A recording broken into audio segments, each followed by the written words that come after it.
Okay, sir, about online gambling, kinukonsider niyo ito as bigger social crisis than Pogo. Pero pag-regulate po at hindi total ban ang isinusulong ninyo? Well, actually, I'm, medyo alarming. Kasi nga, kanina papunta lang po ko, I was traversing EDSA. Parang 6 or 7 out of 10 billboards sa EDSA, parang about online gaming, no?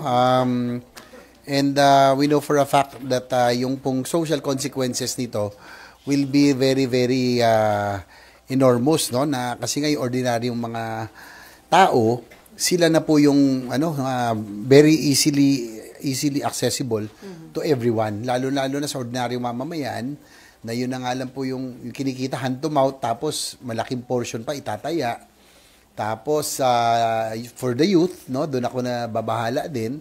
So if we did not regulate, naisip ko regulation muna, because yung po mga e-wallet apps, no, halimbawa GCash, parang nagiging enabler po sila kasi ang dali hong tumaya sa mga online gaming apps through GCash and other applications, similar e-wallet applications. So, kung mare-regulate natin yon at it will be restricted, siguro malaking maibabawas, no, sa mga tataya. But I'm open kung talagang, just like Pogo, na kung talagang, sabi ko nga, ito mas malala kasi Pilipino ang tumataya dito, ordinaryong mamamayan, unlike Pogo na at least yung pera nanggagaling sa ibang bansa. But if the consequences are already very heavy, then we can consider also total ban on online gaming. Anyway, si President Bongbong Marcos, according to Malacanang, open daw dun sa proposal ng Department of Finance to tax online gaming operators as long as it is backed by sufficient studies. Sa tingin nyo, tama rin yun, yung panukalang i-tax na lang itong online gambling, considering yung Pogo rin, sir, di ba, nagpasakay ng batas to tax Pogo, and yet, naging talamak pa rin yung mga criminalities, human trafficking? Well, talagang, syempre, yung, it's hard to resist, no, yung pong revenue that can be generated. Before sa Pogo, ngayon po, itong local online gaming na medyo malaki-laki rin, and we're in dire need of funds, but again, we have to weigh it. Kailangan po natin timbangin talaga later on kung yung bang revenue o yung pong makukuha natin pondo out of the online gaming, sapat ba ito para hindi natin titignan yung social consequences. So, kailangan natin talagang timbangin. So, kung alam naman natin na sa gaming, sa gambling, marami ang minsan pamilya pang nasisira kapag talagang nalulong.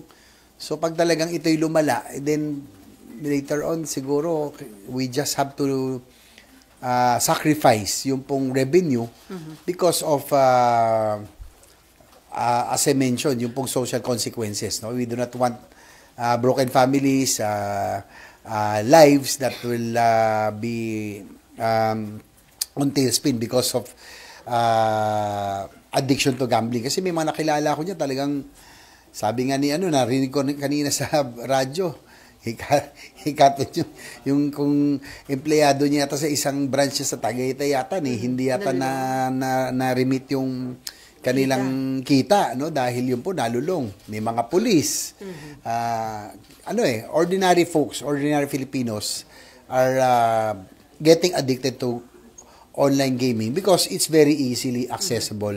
Phone lang minsan may mga truck drivers or kung sino may aksidente pa kasi naglalaro daw ng nung scatter ba yun, no? So parang bawat oras na merong libre, talagang titingin sa phone yung pala tumataya. So yun yung that's what's alarming about this. So kailangan talaga natin later on timbangin na sulit pa ba itong nakukuha natin revenue, gayong nasisira naman ang pamilya. So considering sir, na marami na daw nagiging addict sa online gambling kasi mabilis yung access kahit ordinaryong mamamayan, kabataan. So sa tingin nyo, makukuha pa ito sa pag-regulate o talagang total ban na yung sagot dito? Well, siguro, sabi ko nga, tignan muna natin. Kaya sa akin, regulation, yung mga GCash and other e-wallet applications should not allow their applications to be the conduits to online gaming or online gambling operations. Baka makabawas, pero kung talagang hindi pa rin, then we have to resort to total ban, probably on online gaming later on, kung talagang hindi kakayanin. So, it depends. So, pag we will have a hearing, probably, kasi marami na yatang mga senador din ang nag-file, just like myself, file a measure on regulating or total ban of online gaming. So, we will titingnan natin kung magko-consolidate kung ano po ang titimbangin na rin na based on the outcome of the committee hearings that will be held probably when we resume session. Sir, na-mention yun, ang dami kayo nakita na billboards ng mga celebrities yung nag-endorse ng online gambling. So, anong message yun doon sa mga celebrities na nag-endorse? Well, kasi ang nakakalungkot in the guise of responsible gaming, no? Yun ang parang nagiging mensahe, no, ng mga billboards at advertisements. But again, siguro ang mensahe na lang natin sa kanila, siguro baka hindi rin naman nila alam, syempre, na magiging ganito yung consequences, no? Probably later on, to discern more na yung maaring ito pala magiging epekto nitong pag-endorse nitong mga ganitong mga ganitong klaseng online gaming corporation that it may destroy lives of ordinary Filipinos. Sana kung pwedeng iwasan, mas maganda.